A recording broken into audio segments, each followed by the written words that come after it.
AITAH for not letting it go when my sister-in-law SBF told me let us get one thing clear, I don't need to justify my actions to you. This situation happened back in May of 2025, so keep that in mind, but has been brought up again, so hence the post. I will be so happy if at least one person reads all of this and gives advice. Me, female 21, had been with my fiancé, male 25, for about 3 years when this situation occurred. I genuinely felt like I had created good relationships with his immediate family, his mom, his dad, his sister 26, etc. I am someone who each of these people have heavily relied on to help with doing their taxes, keep their car insurances up to date, help with school assignments, both the mom and sister were in school, etc. I never said no to any request or need, edit for context for everyone not understanding me helping out, etc. Please read. You have to keep in mind that my fiancé family is Hispanic, and I am the only person who is fluent in English. None were born in us, only me, not even my fiancé is fluent, so it was natural for them to ask me for help and lean on me for everything. And I am not great at saying no, especially to people I think care about me, so I took on more and more. I don't care that he helped.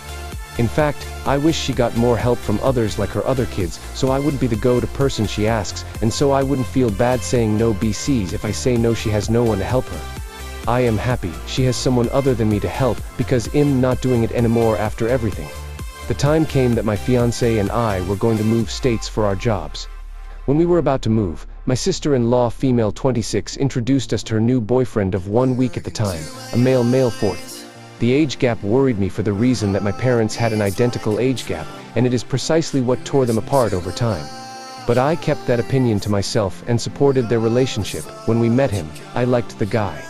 Thought he had a good sense of humor and seemed nice. Around 4 months later I was shocked when things went sideways. There is a mini situation that happened with him before this one. Let me know in the comments if you want me to explain it. My mother-in-law had asked me to help her find a new laptop. So I FaceTimed her and we talked for around an hour going over pricing and options. Finally we settled on the 2025 MacBook Air Male 4. She was only going to use it for browsing, notes, and light schoolwork, so I recommended the one with standard storage and RAM. This would save her close to $500 on a computer she is already paying $1,000 for.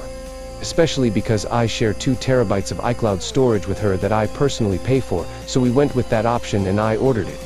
A few days later, she is talking on the phone with my fiancé, when she asks him to pass the phone for her to tell me something. She tells me that my sister-in-law's boyfriend said the laptop I picked was an older 2024 model, which isn't true. Based on that, he canceled the order I had placed and took her to buy a different one, which ended up being essentially the same laptop, just with more RAM and storage, so she spent more money for no real reason. I wasn't initially angry, but more annoyed because I had done the work and spent the time with my mother-in-law to arrive at that choice. Also, he said he canceled it because it was an old model. However, I had the order confirmation with model to prove that wasn't the case. So to me, it was a big misunderstanding that led to my mother-in-law paying $1,500 for the computer instead of $1,000. However, she got more RAM and storage that she need. On her technological ability, she will probably only use about 10 of the computer's capabilities in the first place, so the extra money felt wasteful. And she is not rich. So, I decided since he is someone in the family, I would reach out to him in a text, to let him know there must have been a misunderstanding, because the one I ordered is the same one he took her to get, and to ask that in the future, if it's something that I already helped with, to please reach out to me, so we can chat to avoid misunderstandings. He responded with some computer specs, and I just responded with proof that what I ordered was correct. Once I sent the proof, he responded with, let us get one thing clear, I don't need to justify my actions to you. If you have a problem with the decision, take it up with mother-in-law. My jaw hit the floor. I was not expecting that type of reply, and honestly felt disrespected.